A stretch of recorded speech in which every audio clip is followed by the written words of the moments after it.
ఆకాశవాణి తెలుగు రాష్ట్రాల Covid round up చదువుతున్నది భమిడిపాటి శరజ్జోత్స్న. ముఖ్యాంశాలు. తెలంగాణలో నిన్న 1057 మంది కోవిడ్ నుంచి కోలుకున్నారు. దీంతో రాష్ట్రంలో కోవిడ్ రికవరీ రేటు మరింతగా మెరుగుపడింది.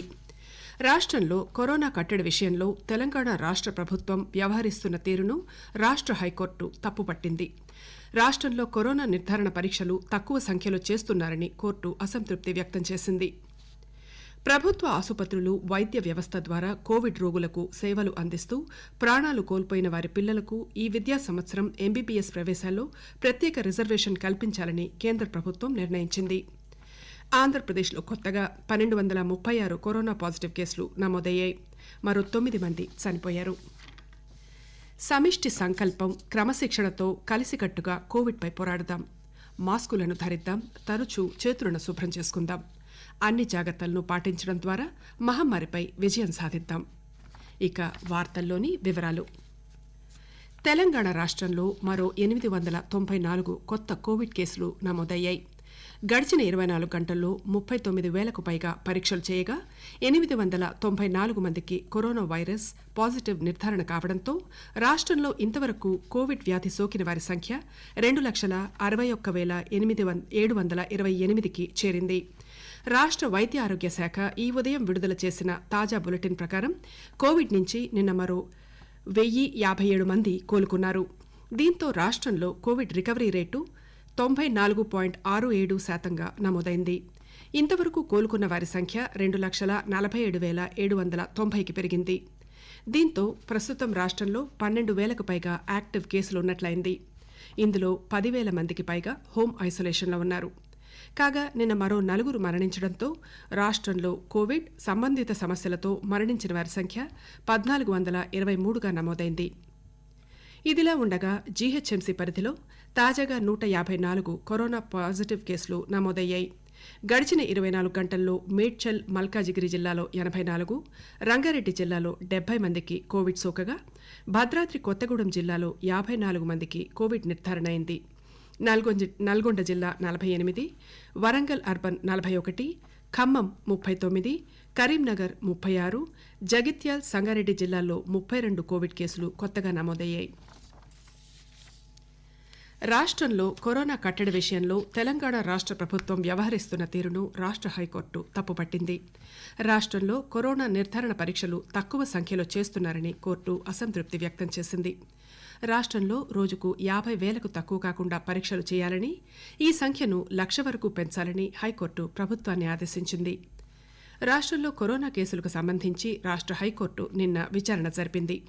ఈ సందర్భంగా న్యాయస్థానం తెలంగాణలో 2వ విడత కరోనా ముప్పు పొంచి ఉందని, అయినా ప్రభుత్వం మాస్కులు, భౌతిక దూరం పాటించడం వంటి మార్గదర్శకాలను అమలు చేయడంలో అలసత్వం చూపుతోందని ఆక్షేపించింది. కరోనా మార్గదర్శకాలను ఖచ్చితంగా అమలయ్యేలా చర్యలు తీసుకోవాలని ప్రభుత్వాన్ని ఆదేశించింది.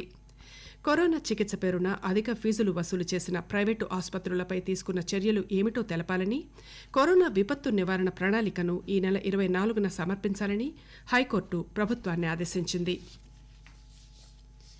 ప్రభుత్వ ఆసుపత్రులు, ఇతర వైద్య వ్యవస్థల ద్వారా కోవిడ్ రోగులకు సేవలు అందిస్తూ ప్రాణాలు కోల్పోయిన వారి పిల్లలకు ఈ విద్యా సంవత్సరం ఎంబీబీఎస్ ప్రవేశాల్లో ప్రత్యేక రిజర్వేషన్ కల్పించాలని కేంద్ర ప్రభుత్వం నిర్ణయించింది.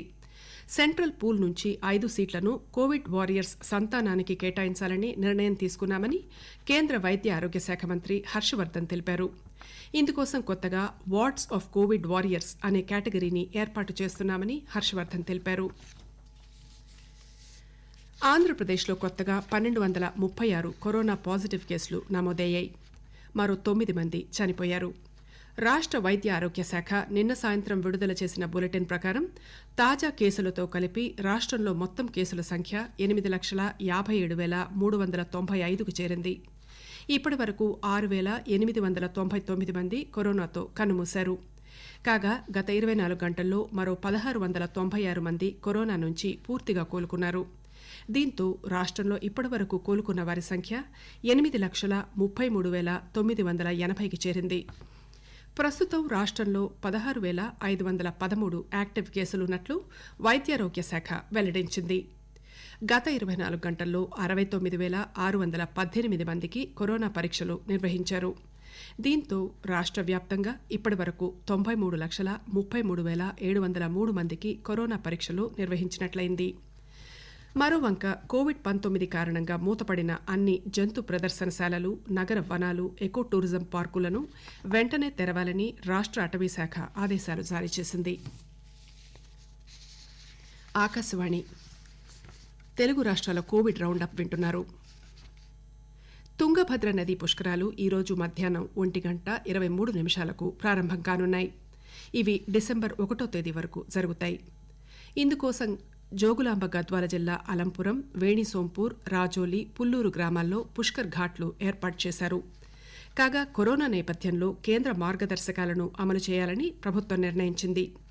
భక్తులు కోవిడ్ నిర్ధారణ పరీక్షలు చేయించుకుని నెగటివ్ ధృవపత్రంతో రావాలని సూచించింది.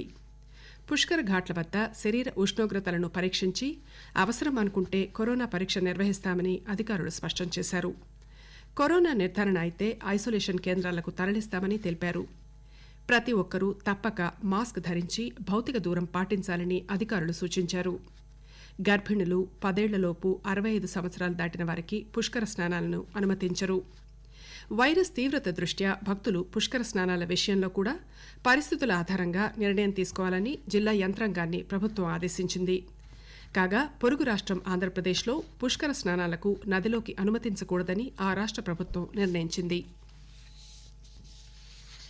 దేశ రాజధాని ఢిల్లీలో కరోనా వైరస్ కేసులు అధిక సంఖ్యలో పెరుగుతున్న నేపథ్యంలో బహిరంగ ప్రదేశాల్లో మాస్కులు ధరించని వారిపై విధించే జరిమానాను ప్రభుత్వం 500 రూపాయల నుంచి ఏకంగా 2,000 రూపాయలకు పెంచింది. కరోనా కలవరం నేపథ్యంలో ముఖ్యమంత్రి కేజ్రీవాల్ అఖిలపక్ష పార్టీ నేతలతో సమావేశం నిర్వహించారు. అనంతరం ఆయన మీడియాతో మాట్లాడుతూ మాస్క్ ధరించని వారికి 2,000 రూపాయల జరిమానా విధించనున్నట్లు తెలిపారు.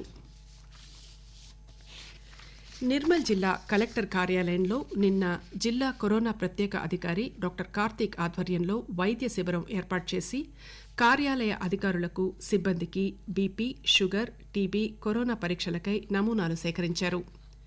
మొత్తం 48 మందికి కరోనా పరీక్షలు నిర్వహించగా ఒకరికి మాత్రమే కరోనా పాజిటివ్ నిర్ధారణ జరిగిందని జిల్లా ఇన్ఛార్జ్ రెవెన్యూ అధికారి రాథోడ్ రమేష్ మీడియాకు తెలిపారు. దశల వారీగా అన్ని ప్రభుత్వ కార్యాలయ ఉద్యోగులకు కరోనా చికిత్సలు నిర్వహించడం జరుగుతుందని తెలిపారు.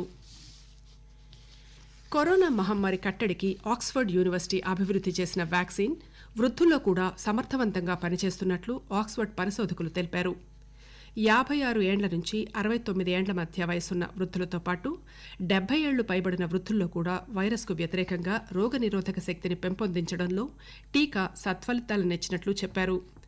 560 మందికి పైగా చేసిన అధ్యయనంలో ఈ ఫలితాలు వెల్లడైనట్లు తెలిపారు.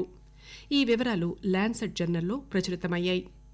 ఇదిలా ఉండగా మరో 2 నెలల్లో వ్యాక్సిన్ అందుబాటులోకి రావచ్చని కేంద్ర ఆరోగ్య శాఖ మంత్రి హర్షవర్ధన్ ఆశాభావం వ్యక్తపరిచారు. అలాగే మన దేశంలో కరోనా టీకా కోవిషీల్డ్ను వచ్చే మార్చి, ఏప్రిల్ నెలల్లో 5 నుంచి 600 రూపాయలకే అందరికీ అందుబాటులోకి తెస్తామని Serum Institute of India CEO Adar Poonawalla చెప్పారు. కరోనా కారణంగా ప్రపంచ దేశాలు అమలు చేసిన ఆంక్షల వలన, ముఖ్యంగా లాక్డౌన్ ఆంక్షలతో ఆయా ప్రాంతాల్లో భారీ స్థాయిలో కాలుష్యం తగ్గింది. ముఖ్యంగా శిలాజ ఇంధనాల వాడకం లేకపోవడం వల్ల కాలుష్య స్థాయి భారీగా తగ్గినట్లు నాసా పరిశోధకులు గుర్తించారు. కేవలం లాక్డౌన్ సమయంలో దాదాపు 20% కాలుష్యం తగ్గినట్లు వారు వెల్లడించారు. ఆకాశవాణి తెలుగు రాష్ట్రాల కోవిడ్ రౌండప్ ముగించే ముందు ముఖ్యాంశాలు మరోసారి. తెలంగాణలో నిన్న మరో 1,057 మంది కోవిడ్ నుంచి కోలుకున్నారు. దీంతో రాష్ట్రంలో కోవిడ్ రికవరీ రేటు మరింతగా మెరుగుపడింది. రాష్ట్రంలో కరోనా కట్టడి విషయంలో తెలంగాణ రాష్ట్ర ప్రభుత్వం వ్యవహరిస్తున్న తీరును హైకోర్టు తప్పుపట్టింది. కరోనా నిర్ధారణ పరీక్షలు తక్కువ సంఖ్యలో చేస్తున్నారని కోర్టు అసంతృప్తి వ్యక్తం చేసింది. ప్రభుత్వ ఆసుపత్రులు, వైద్య వ్యవస్థ ద్వారా కోవిడ్ రోగులకు సేవలు అందిస్తూ ప్రాణాలు కోల్పోయిన వారి పిల్లలకు ఈ విద్యా సంవత్సరం ఎంబీబీఎస్ ప్రవేశాల్లో ప్రత్యేక రిజర్వేషన్ కల్పించాలని కేంద్ర ప్రభుత్వం నిర్ణయించింది. ఆంధ్రప్రదేశ్లో కొత్తగా 1,236 కరోనా పాజిటివ్ కేసులు నమోదయ్యాయి. మరో 9 మంది చనిపోయారు. ఆకాశవాణి తెలుగు రాష్ట్రాల కోవిడ్ రౌండప్ ఇంతటితో సమాప్తం.